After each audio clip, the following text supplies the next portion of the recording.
টাঙ্গাইলের মধুপুরে মির্জাবাড়ি ইউনিয়ন শাখা জামাতের আয়োজনে ঈদ পুণ্যমিলনীয় কর্মী সমাবেশ 2026 অনুষ্ঠিত হয়েছে।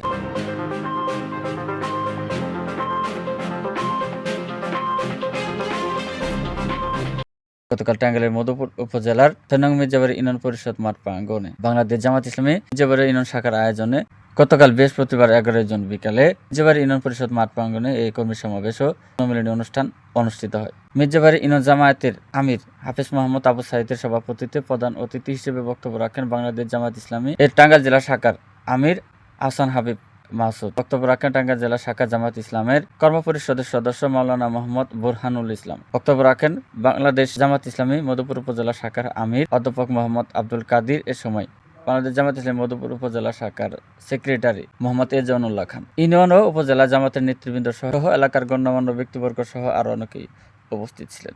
এছাড়া অনুষ্ঠানে ৬ নং মির্জাবাড়ি ইউনিয়ন পরিষদের নির্বাচনে সম্ভাব্য চেয়ারম্যান প্রার্থীর নাম ঘোষণা করা হয়। বাংলাদেশ জামাত ইসলামী মধুপুর উপজেলা শাখার আমির অধ্যাপক মোহাম্মদ আব্দুল কাদিরের নাম ঘোষণা করা হয়।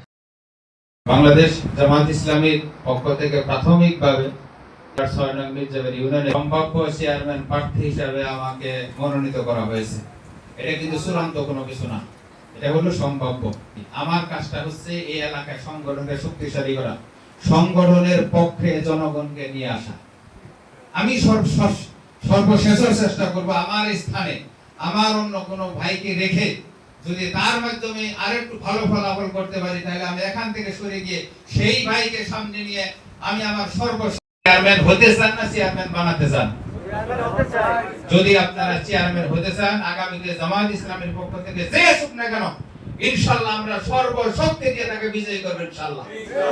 সম্মানিত ভাইরা আমার, এই পদগুলোর ক্ষেত্রে যদি আমার কোনো আগ্রহ থাকে যে আমি এই পদে পদায়িত হতে চাই, এই পদে যেতে চাই, তাহলে বোঝা যাবে আমার দ্বারা কাঙ্ক্ষিত সেবা হবে না। এখানে আমার লোভ আছে, আমার আশা আছে, এখান থেকে ব্যবসা করার ধ্যান ধারণা আমার রয়েছে। জামাত ইসলামী মনে করে কোন পদের জন্য যে আগ্রহী হবে, অতি আগ্রহী হবে, প্রার্থী হবে, সে ওই পদের জন্য সবচেয়ে বেশি অযোগ্য। সম্মানিত ভাইরা আমার, আসুন আমরা সকলেই ঐক্যবদ্ধ হয়ে আগামীতে এই মির্জাবাড়ি ইউনিয়নের 9টা ওয়ার্ডের প্রত্যেকটা ওয়ার্ডে যেন আমাদের মনোনীত প্রার্থীরা বিজয়ী হতে পারে, এই আশাবাদ ব্যক্ত করে আপনাদের সবাইকে ধন্যবাদ জানিয়ে আমি আমার কথা শেষ করছি। আসসালামু আলাইকুম ওয়া রাহমাতুল্লাহ।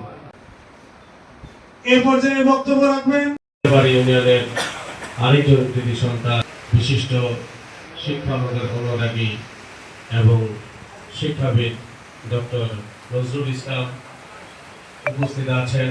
সামনে উপবিষ্ট সংগ্রামী, আসসালামু আলাইকুম। উদ্দেশ্য নিয়ে তো আপনারা বসছেন নাকি? আজকে এমনি এমনি তো আসেন নাই, একটা উদ্দেশ্য নিয়ে আসছেন, তাই না? বাংলাদেশের বিজেপিরা বলতেছে আমাদের হাতে কি অস্ত্র আছে, এটা কি শুধুমাত্র শো নাকি? হাতে কি চুরি পরে আছে নাকি? আমাদের হাতে অস্ত্র আছে, আমরা এটাকে ব্যবহার করবো না, আমরা কি বসে থাকবো?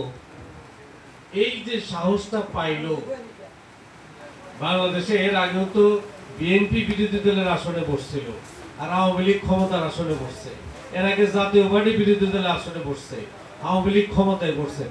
কোনোদিন তো বিজেপি বিডিআর এর মুখ থেকে ওই রকম ভাষা বের হয় নাই যে অস্ত্র হাতে নিয়ে রয়েছে এমনি এমনি। আজকে বাংলাদেশের বিরোধী দলের অন্তত আসনে ক্ষমতা নিয়ে বসছে জামাত ইসলামী। বিরোধী দলের তো একটা ক্ষমতা আছে নাকি বলেন, সংসদীয় গণতন্ত্রে। সেই পাওয়ারে কিন্তু আজকে বলার সাহস পাচ্ছে, চোখে চোখ রেখে কিন্তু বলার সাহস পাচ্ছে ভারতের ওই অস্ত্রধারী বাহিনীর বিরুদ্ধে, চোখে চোখ রেখে কথা বলার সাহস পাচ্ছে।